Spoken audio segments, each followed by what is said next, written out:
Samantala, 58 na kaso po ng firecracker-related injuries na itala po sa Pangasinan sa pagsalubong ng bagong taon na ayon yan sa pang-PPO. Para sa detalye, nagbabalik Idol Juana De Vera.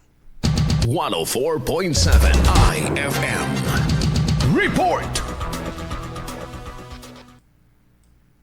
Kabuo ang 58 na kaso ng firecracker-related injuries ang naitala sa lalawigan ng Pangasinan kaugnay ng pagsalubong sa bagong taon ayon sa ulat ng Pangasinan Police Provincial Office. Sa kabila ng bilang ng mga nasugatan, nilinaw ng pulisya na wala namang naitalang nasawi sa mga insidenteng may kinalaman sa paputok. Batay sa pinagsamang datos ng pang-PPO at Department of Health, ang 58 na sugatan na nagmula sa kabuuang 49 incident reports na naitala sa iba't ibang panig ng lalawigan. Ayon sa PPO, bagamat may mga hiwa-hiwalay na insidente, nanatiling generally peaceful ang sitwasyon sa Pangasinan sa kabuuan ng selebrasyon ng bagong taon. Pinuri rin ng kapulisan ng kooperasyon at disiplina ng mga mamamayan sa pagsunod sa mga alituntunin sa kaligtasan na malaking ambag umano sa pagpapanatili ng kaayusan at kapayapaan. Dagdag pa ng PPO, bunga ng sama-samang pagsisikap ng PNP, mga lokal na pamahalaan at iba pang katuwang na ahensya ang maayos na sitwasyon kasabay ng pagtiyak ng patuloy na pagpapaigting ng mga hakbang sa pag-iwas upang mas maging ligtas ang mga susunod na pagdiriwang. Kasama mula rito sa IFM Dagupan, ito si Idol Juana De Vera,